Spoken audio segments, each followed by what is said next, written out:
Pulsar berhasil bikin gua terkesan lewat si X-Lite-nya yang udah sempet gua review sekitaran 5 bulan yang lalu. Gimana nggak terkesan, itu mouse punya rasio dimension to weight-nya yang ekstrim banget. Beratnya di bawah 50 gram untuk mouse dengan dimensi yang cukup besar. Wow. Gak cuma itu, secara performa juga udah oke banget karena dia udah pakai sensor yang mentok, jadi udah kenceng banget. Tapi bukan berarti perjalanan improvement dari seri X-Lite selesai sampai di sini. Ini dia Pulsar X-Lite V2 versi wireless gaming mouse yang katanya sih mengimplementasikan beberapa masukan dari para pro player sebagai improvement dari versi pertamanya. Memang yang dulu gue review itu adalah X-Lite Wired, tapi sebenarnya di zamannya V1, X-Lite Wired dan wireless itu hanya beda di konektivitas, berat, dan switch aja, yang lainnya kurang lebih sama. Jadi secara bentuk X-Lite V2 wireless ini masih identik dengan X-Lite Wired. Dia pakai shape ergonomic right hand dengan dimensi sekitar 122 x 66 mm dengan bagian tertinggi di 42 mm. Untuk di tangan gue dengan ukuran sekitar 18 x 8 cm rasanya sama aja dengan si X-Lite Wired. Nyaman banget dipakai palm grip karena bentuknya yang benar-benar menopang telapak tangan dengan baik. Feel dari bodinya juga sama-sama berasa solid seperti pada X-Lite Wired. Kurang lebih ya ini rasa plastiknya tuh plastik yang biasa ada di gaming mouse ringan.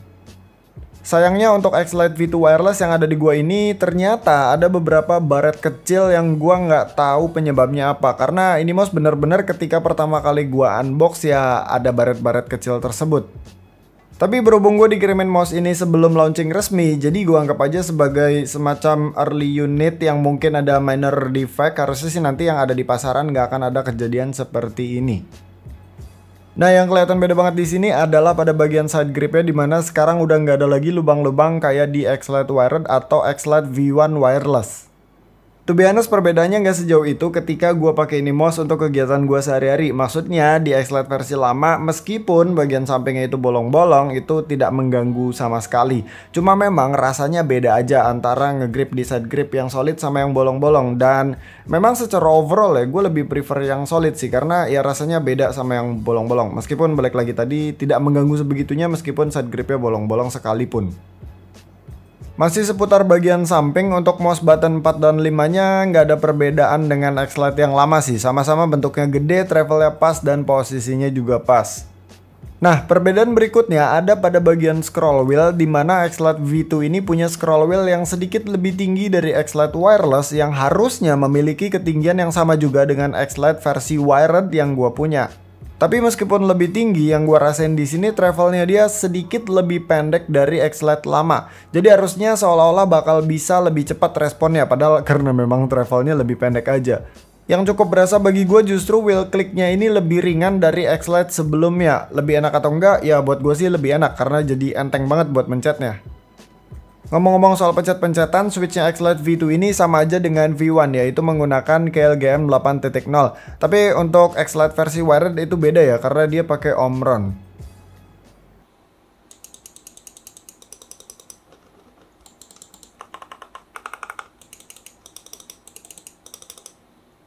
Bukan cuma switch aja yang sama dengan V1, untuk sensor V2 ini juga masih pakai sensor yang sama dengan V1, yaitu 3370 dari PixArt. Emang ini sensor udah mentok, jadi ya kalau mau upgrade juga upgrade kemana lagi. Pokoknya ngomongin tentang performa sebenarnya bukan hal yang menarik di sini karena ya ini mah sudah kenceng. Selain itu untuk masalah fit, di sini X-Lite V2 wireless menggunakan PTFE fit yang udah round edge, smooth, dan licin. Harusnya ini sama aja sih dengan V1. Tapi di sini Pulsar Indonesia kirimin gua Super Glide juga untuk X-Lite wireless, bisa untuk V1 ataupun V2. So, Super Glide ini adalah mouse fit buatan Pulsar yang mana menggunakan material tempered glass. Tujuan dari menggunakan material tempered glass ini adalah untuk sangat amat meminimalisir friction antara mouse fit dengan mousepad. Hasilnya tentu saja jadi super duper smooth. Dan harusnya secara durability juga bakalan lebih bagus karena kalau PTFE fit itu kan lama-lama bisa keriting atau aus. Combo antara X-Lite V2 wireless dengan Super Glide ini kenikmatan yang hakiki sih. Rasanya enteng dan super duper smooth. Ditambah lagi bobotnya dia cuma 59 gram aja. Wow. Untuk wireless mouse segede gini 59 gram itu sangat amat ringan sekali. Nah menariknya secara bobot tidak ada perubahan dari V1 ke V2, sama-sama di 59 gram. Padahal seperti yang udah gue bahas sebelumnya bahwa di V2 sekarang bagian side gripnya itu didominasi oleh solid cover ya, bukan full bolong-bolong kayak di versi pertamanya. Harusnya kan nambah berapa gram gitu, tapi ternyata nggak, sama-sama di 59 gram aja. Ada hal menarik lainnya juga bahwa sekarang di V2 itu udah dilakukan semacam improvement tentang center of gravity dan juga weight distribution. Kalau di V1 itu posisi baterainya ada di atas PCB, jadi kurang lebih keseluruhan letak komponennya itu ada di tengah sampai ke depan. Sedangkan di V2 posisi baterainya dipindah ke bagian paling belakang, jadi bobotnya lebih seimbang daripada V1 dan center of gravity-nya lebih bagus karena posisi baterai yang jelas lebih rendah dari V1 gara-gara tidak disimpan di atas PCB.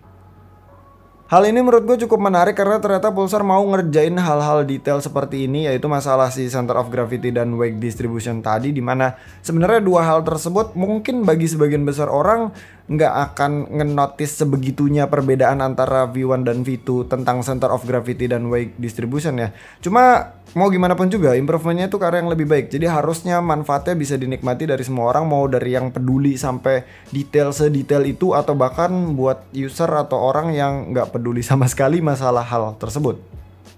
Next, untuk software sebenarnya gitu-gitu aja, nggak ada yang aneh. Dia bisa mapping fungsi dari masing-masing tombolnya, dia bisa atur di bounce time, terus dia juga punya pengaturan DPI padahal dia nggak punya dedicated DPI button.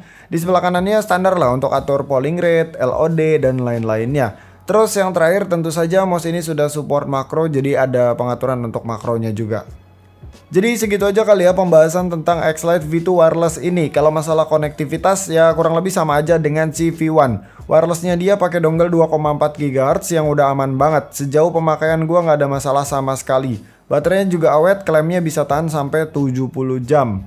Oh ya, dalam kelengkapannya selain dapat dongle, dia juga dapat konverter USB Type A to Type C, female semua. Terus ada kabel paracord Type C untuk ngecas atau masuk ke wired mode. Ada stiker juga dan ada buku-buku sakti pastinya.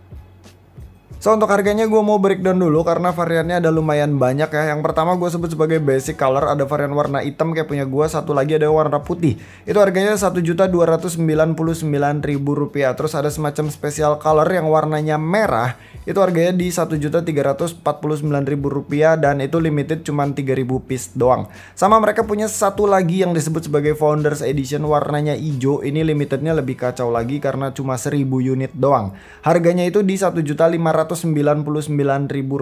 Tapi untuk yang versi Founders Edition itu fit bawahnya udah pakai Super Glide, jadi nggak perlu beli lagi si Super Glide-nya secara terpisah. So overall ini mouse sebenarnya kalau kita ngeliat dari spek doang ya, speknya cukup mainstream ya. Maksudnya dari segi spek yang berhubungan dengan performa kayak misalkan sensor ya, itu udah banyak juga yang pakai sensor-sensor kenceng gitu di mouse-mouse zaman sekarang, entah pakai 3370 ataupun 3389. Tapi justru yang bikin gua takjub lagi sama ini mouse adalah masalah beratnya sih. Ini mouse wireless segede gini, beratnya di bawah 60 gram. Menurut gue itu sih hal yang paling wah dari ini mouse. Kalau soal improvement dari V1 ke V2 ya seperti yang sebelumnya udah gue bahas bahwa yang dikerjakan lebih ke arah detail-detail yang menyempurnakan si V1-nya. Soalnya di V1 itu gue sebenarnya again ya udah gue bahas bahwa gue sebenarnya belum pernah nyobain V1, tapi ya gue anggap sama dengan si X-Lite wired-nya karena secara spek sama kok, cuman beda di switch, bobot, sama kabel atau wireless itu aja sih ya. Jadi yang gue anggap di V1 itu sebenarnya nggak ada keluhan, nggak ada sesuatu yang jelek gitu. Tapi di sini dilakukan improvement tetap. Jadi bukan perbaikan, lebih arahnya ke ya dibuat lebih baik aja, disempurnakan gitu aja jatuhnya. Dan again detail-detail yang dikerjakan di sini bagi sebagian orang mungkin agak susah untuk notice-nya dan mungkin nggak peduli juga. Tapi sebenarnya secara nggak langsung kalau kita nikmatin mouse ini ya kita telah menikmati si improvement tersebut. Kalau soal harga ya memang agak lumayan ya, udah di atas 1 jutaan. Tapi kalau ngeliat dari speknya ya dia speknya nggak malu-maluin, barangnya juga bagus. Dan menurut gua ini bisa direkomendasikan banget buat orang-orang yang memang maniak banget sama yang namanya mouse ringan gitu. Karena balik lagi tadi ini di bawah 60 gram ukuran segini dan wireless itu rasanya gokil sih, beda banget rasanya. Segitu aja videonya, thank you yang udah nonton, sampai ketemu di video selanjutnya, bye.